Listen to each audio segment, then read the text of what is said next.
For years, personal finance has thrived on secrecy. We shy away from discussing budgets and salaries, leaving somewhat of a shame around financial struggles. But there is a new trend now that is shattering those norms: loud budgeting. So what is loud budgeting? Loud budgeting is a financial trend, an approach that removes any shame around openly admitting what you won't spend money on, and because you can't afford it. Instead of silently scrimping and hiding your financial spending habits, you are encouraged to be vocal about your financial goals and limitation. And some of these things might involve saying no to social outings that don't fit your budget, openly discussing your spending plans with friends and family, prioritizing your financial goals in all conversations. Essentially, it's about normalizing all money talk and using it to empower yourself on your financial journey. But the sad truth is, it's not just about empowerment. Folks have been forced to do loud budgeting. Almost half of Gen Z, people aged between 12 to 27, rely on some form of financial assistance from their family. This according to the latest survey from Bank of America. Gen Z's continued struggle with money makes for factors that make loud budgeting necessary. Factors like social pressure. See, keeping up with the lavish lifestyle that you showcase on social media can be financially draining. Loud budgeting, on the other hand, gives you that freedom to prioritize your own financial goals over the social pressure. The next factor is financial shame. Many people are shamed or they feel shamed to admit they cannot afford something. Loud budgeting aims to remove that stigma around admitting that you can't afford something. It encourages you to discuss your financial challenges. And the very important factor which is helping loud budgeting is peer support. Talking openly about your financial struggles helps create a community which can help each other, provide strategies to cope, and just give you a sense of belonging. The funny thing is, loud budgeting wasn't started by some Nobel Prize winning economic professor. Instead, the term loud budgeting has been attributed to comedian and writer Lucas Battle. His viral TikTok video of 2023 declared loud budgeting to be the next big thing in personal finance. His video humorously highlighted the key difference between "I can't afford it" to the more empowering message of "I'm not going to spend money on this." That message, when discussing your financials with friends, was very empowering. If your friend texts you, "I want to hang out," you say, "I don't want to spend gas money on coming to you to hear you talk about your ex for 3 hours."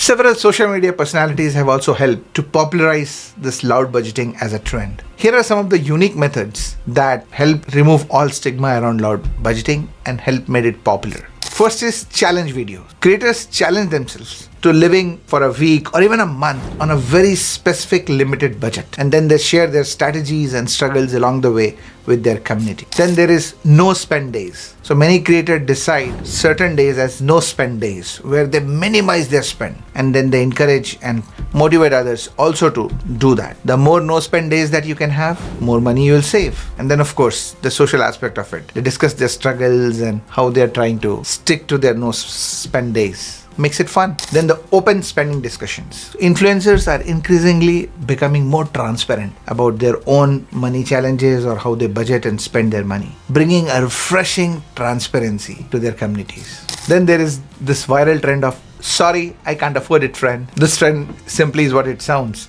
Declining any invitation from friends and accepting that you are saying no to that party or going to the bar because you simply can't afford it.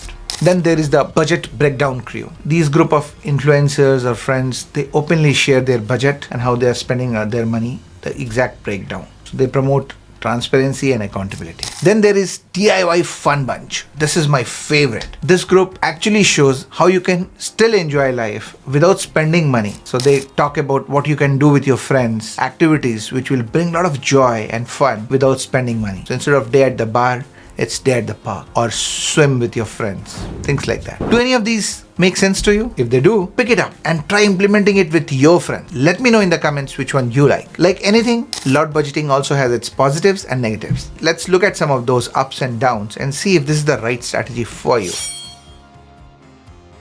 First, let's look at the positive effects of loud budgeting. Top of the list is financial transparency. So much needed in today's fake world of social media. Loud budgeting makes talking about money and financial struggles easy for everyone. Takes away the stigma associated with money talk. Next is reduce FOMO, fear of missing out. By openly discussing your budget, what you can and cannot afford, you can actually save yourself from falling into this FOMO trap, thereby reducing the pressure to spend money just to keep up with your friends. Then there is prioritization and goal setting. Now, loud budgeting, because you're exposing your budget to everyone, clearly deciding where you're going to spend money and where you're not, it gives you that freedom to say no to activities that don't align with your priority. And then, of course, there is this community aspect of it. You share your budget online, clearly speak about what you're doing and what you're not doing, and you create a community of like-minded people who encourage you to share their strategies with you and who act as inspiration to each other. And finally, it's very important, it promotes financial literacy, brings money conversation out in the open. Everyone is forced to learn about money, understand why budgeting is important. This overall promotes financial literacy in the society.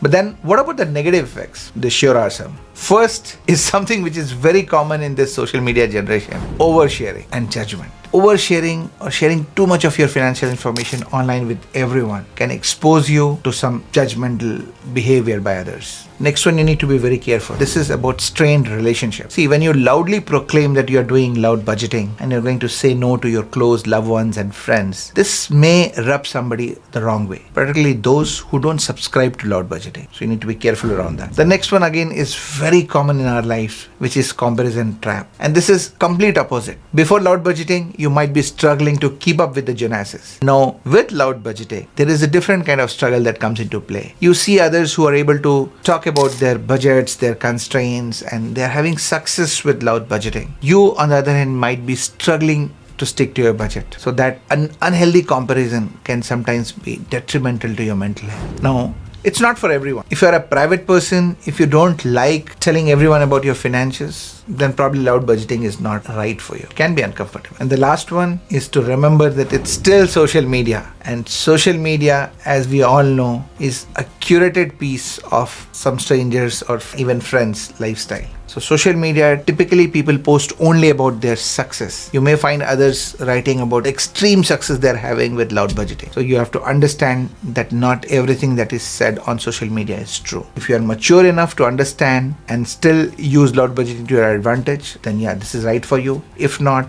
be very careful.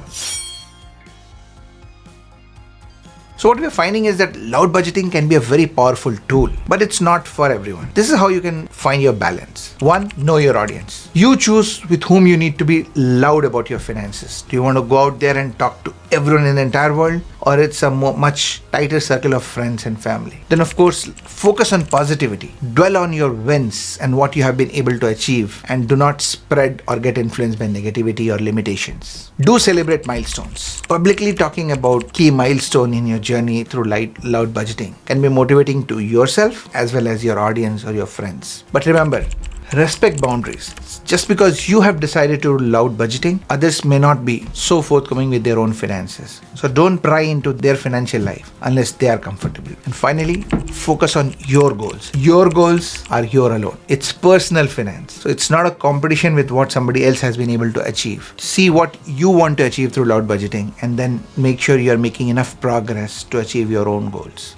Ultimately, loud budgeting is about open communication and taking control of your finances. If you're comfortable sharing about your financial journey and it helps you reach your financial goals, shout from the rooftops. But if privacy is more of your style, there is no shame in taking a quieter approach. The key is to find out what works best for you and your financial well-being. So what do you think about this refreshing new approach to personal finance? Are you up for it? Let me know in the comments below. And if you like this video, make sure to check out this other video of mine. I would also appreciate if you subscribe to this channel and keep coming back for the next video. See you soon.